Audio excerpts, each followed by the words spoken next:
देशविदेशातील करोडो भाविकांचं श्रद्धास्थान असलेल्या साईबाबा संस्थानच्या कार्यकारी अधिकारीपदी येत्या 15 मार्चपूर्वी IAS अधिकाऱ्याची नियुक्ती करण्याचे आदेश सर्वोच्च न्यायालयानं राज्य सरकारला दिलेत.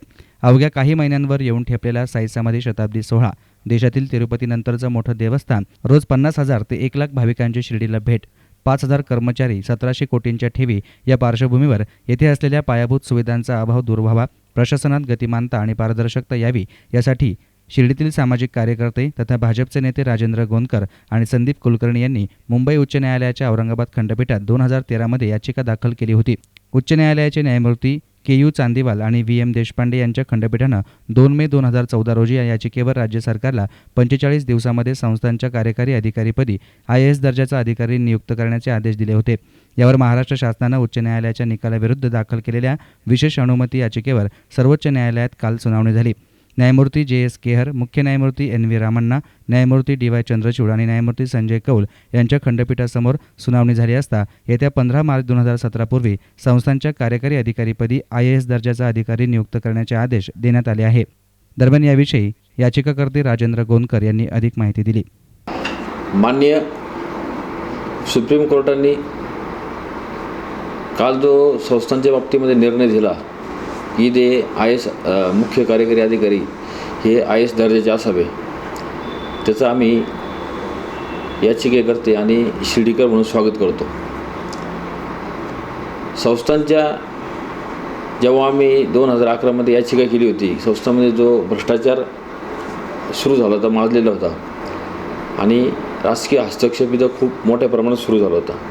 त्यामुळे तेव्हा याचिका करून त्यावेळेस विश्वस्त मंडळ आम्ही बरखास्त केलं आणि त्याच्यानंतर 2013 मध्ये आम्ही संस्थांच्या CO पदी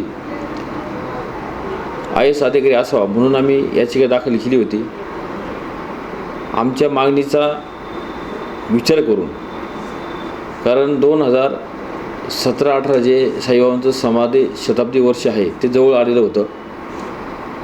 त्याचबरोबर संस्थांची कोट्यवधी रुपयाची मालमत्ता, सुमारे 6,000 कर्मचारी आणि दररोज 50 ते 1 लाखापर्यंत येण्याचं भाविकांचं प्रमाण यांचं नियोजन करण्यासाठी आणि राजकीय हस्तक्षेप कमी होण्यासाठी आम्ही संस्थांचे CO पदी IAS अधिकारी असावा याच्याकरता मी याचिका दाखल केली होती.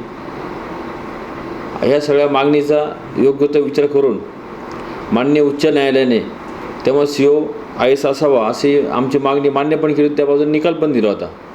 परंतु त्यावेळेस हे काँग्रेसचं दळभद्र सरकार अस्तित्वात होतं. त्यांनी आमच्या विरोधामध्ये सुप्रीम कोर्टामध्ये जाऊन स्थगिती मिळवली होती आणि वेगवेगळे कारण दाखवून आम्हाला हे शक्य होणार नाही म्हणून त्यांनी आमच्या स्थगिती मिळवली. सुदैवाने आम्हाला साईबाबांच्या आशीर्वादाने आणि सुप्रीम कोर्टाने आमचे जे काही म्हणणं होतं ते व्यवस्थित समजून घेतल्यामुळे शासनाने माघार घेतली आणि 15 मार्चपर्यंत संस्थांच्या CO पदी IAS अधिकारी असावा अशी त्यांना निकाल दिला. कॅमेरा पर्सन अजिंक्य गोरे, SN मीडिया, शिर्डी.